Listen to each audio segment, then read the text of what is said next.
Oh, my friends, the downtrodden operatives of Coketown.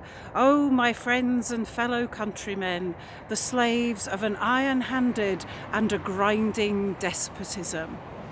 Hello there. Welcome to Rochester. That was a quote from Charles Dickens's Hard Times, and it just seemed appropriate today to make this little video in Rochester where Charles Dickens spent a lot of time, and it features in a number of his books, and you can just see behind me there the top of Rochester Castle. Hard Times was written in 1854, and that description of the workers and the iron-handed and grinding despotism, that's a union leader describing the conditions that the workers are working under in 1854. Thank God things have changed a lot, right? They have, haven't they? Yeah? Working conditions are so much better. Are they? Well, let's be frank. Of course, we're not working in those kinds of factory conditions mainly these days. Certainly in this country, because quite frankly, not many people make things in this country anymore. But we are feeling downtrodden, ground down in our office and our service sector jobs. And there's been a lot of talk about working conditions of late, to the extent now where even politicians are talking about, hey, let's make a 4-day week. People, of course, are up in arms about a 4-day week. But why should they be? Now, of course, back in Dickens's days, people were working 6 and 7 days in the factory, 12, 13 hours a day. But the hope was always that we would move on, I guess, to better times. And now we work 35 to 40 hours a week, apparently, although I know many of us work a lot longer than that. So the idea of the 4-day week just seems anathema right now when people feel they can't get enough done in the hours that they've got. But this has been trialled. This has been trialled by Microsoft, of all people, and they found in one of their offices when they trialled it, they found that people were indeed more productive and, crucially, happier. And as we all know, a happy worker is a more productive worker. There's been so much research done recently about what benefits, what things will make people feel happier and more productive in their jobs. And the thing that keeps coming up time and time again is greater flexibility. That's what people want, greater flexibility in their work. Of course, we all want more pay, and we like the odd bonus and a nice Christmas party and all of that, but actually greater flexibility so we can have a greater work-life balance, although I hate that phrase. What I really mean is what I really like to think of as a balance. You know, it's just about balancing all the aspects of our life. But, you know, why do we have to work 5 days a week from 9 to 5?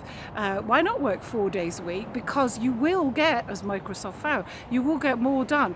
We all have that slump, don't we, in the afternoon, about 3 or 4 o'clock, when you're literally just so tired sometimes you're not getting anything done. You're just pressing keys, bang, bang, bang, bang, bang, and looking present, presenteeism as it's called, until it is time to legitimately go home. But even then, sometimes we stay longer because we want to be seen to be keen.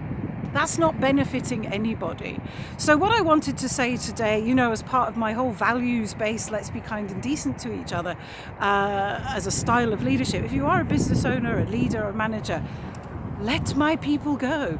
Let people go. If people are tired, people are not functioning, what is the point of them being there? Work, this is a crucial bit, work is not a place, and it also isn't a set of time constraints. Work is an activity, a thing that we want to achieve and that we can be proud of.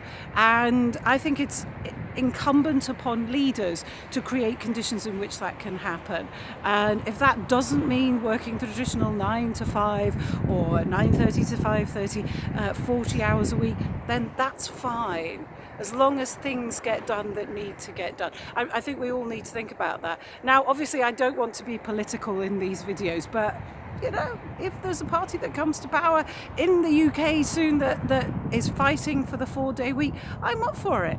And of course, I know it's not going to be able to roll it out to everybody equally. Working at home, which is a great benefit, can't work for everybody. If you're a doctor, if you work in retail, you can't do that from home.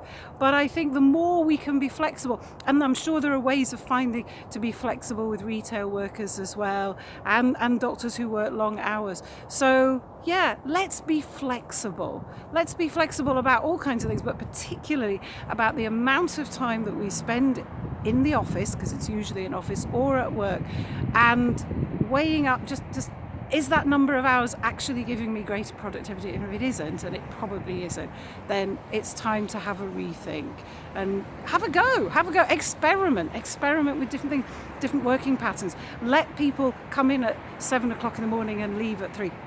This is a benefit that will cost your organization absolutely nothing, but the benefits to you and to the people who work for you, they're just going to be enormous. So let's say no to any more hard times. Thanks very much, and I'll see you again soon.